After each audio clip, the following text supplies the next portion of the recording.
Welcome to my mini vlog. ये देखिए मेरे घर के सामने इतनी सारी गाड़ियां देखकर ना मैं चौंक गई। फिर मुझे पता चला कि सामने वाले घर का अभी विजिटिंग टाइम चल रहा है।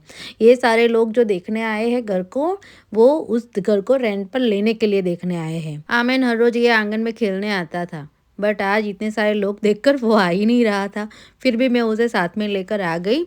और जैसे ही घर में मैं एंटर हो रही थी, वहां पर दो तरफ रास्ता था। एक था लॉन्च रूम तरफ और दूसरा था मास्टर बेडरूम तरफ।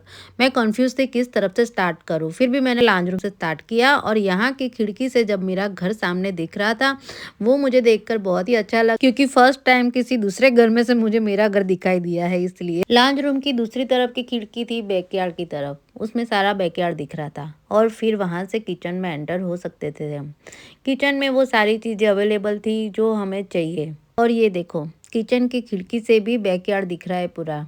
तो अच्छा है ना, बच्चे खेलते हो तो माँ यहाँ पर काम करते करते देख सकती है अपने बच्चों को। और फिर आगे बढ़ते हुए मैंने तो एक ड्रोवर भी खोल के देखा कि अंदर तो कुछ नहीं दिया है ना उन लोगों ने कॉम्प्लीमेंट्री में। किचन के सामने ही एक छोटा सा बेडरूम था, जिसमें थोड़ा कबोर्ड वगैरह भी मैंने खोल के चेक किया कि कितना यहाँ पर स्टोरेज स्पेस है। अगर ये किसी बच्चे के लिए अगर ये रूम है तो सही है, वरना फीमेल के लिए और मेरे जैसे फीमेल के लिए तो ये कबोर्ड बहुत छोटा है।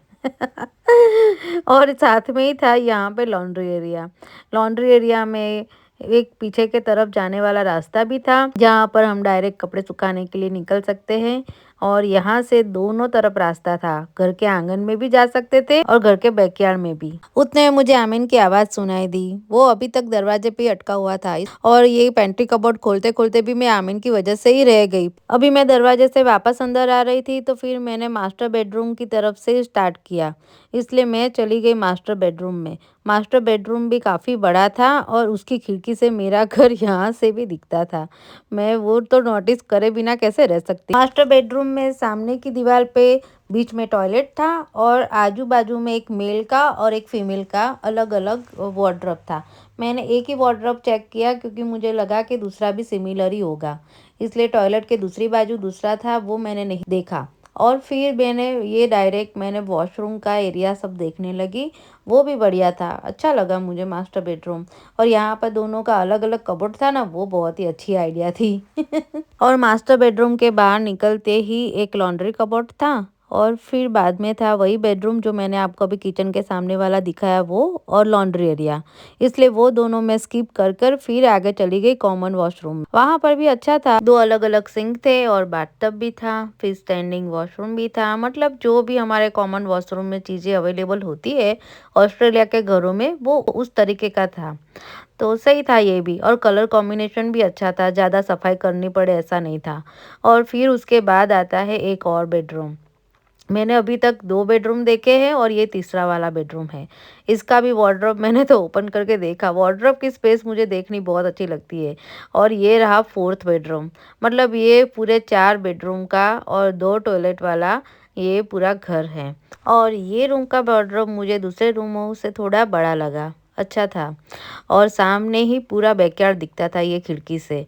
तो ये रूम और थोड़ा स्पेस में भी था, अच्छा था ये रूम। अभी सारे रूम तो देख लिए हैं, फिर डाइनिंग हॉल आ गया और उसके बाद ये बड़ा सा दरवाजा था जहाँ से हम बैकयार्ड में जा सकते हैं। थोड़े पौधे भी लगे हुए थे फ्लावर्स वाले, अच्छा लगा मुझे, काफ़ी अच्छा स्पेस वाला था ये भी। और दूर दूर तक जो पेड़ है ना, वहाँ तक मैंने सारी नज़र डाल दी थी। और ये देखो, ये एक दरवाज़ा है, वो है गराज का दरवाज़ा। सामने जो फ्रंट वाला शटर वाला दरवाज़ा है, ये पीछे का दरवाज़ा है। और ये बाजू वाला जो गेट होता है, साइड गेट, वो है। तो यहाँ से हम लोग कार भी अंदर ला सके, उसकी वजह से वो थोड़ा बड़ा होता है। और ये यहाँ पर शेड है और कपड़े सुखाने की जगह है। यहाँ पे मालिया नहीं होता है, इसलिए बैकयार्ड में शेड देते हैं। और फिर यहाँ आमिन खड़ा था, उसे ही मैं वापस अंदर लेकर फिर मैं घर के बाहर तरफ आने लगी। घर के बाहर तरफ निकलते वक्त एक और बार मैं सारी चीज़ों को गौर करते हुए निकली हूँ, क्योंकि मुझे ऐसा था कि मैंने कोई कोना छोड़ तो नहीं दिया है ना वीडियो बनाने के लिए। घर की विजिट तो बहुत ही अच्छे से हो गई है। अभी बारी है आपको प्राइस बताने की।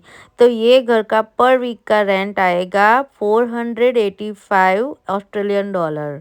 अगर हम ये घर को रेंट पर लेते हैं तो हमें इनको हर हफ्ते देना पड़ेगा 485 ऑस्ट्रेलियन डॉलर। और मैं और आमेन फिर वापस घर की तरफ चल पड़े। आई होप आपको ये वीडियो बहुत ही अच्छा लगा होगा, तो प्लीज़ कमेंट में ज़रूर बताइएगा कि आपको इसका कौन सा पार्ट अच्छा लगा है वीडियो का। और प्लीज़ मेरे चैनल को लाइक शेयर और सब्सक्राइब करना बिल्कुल ही मत भूलिएगा।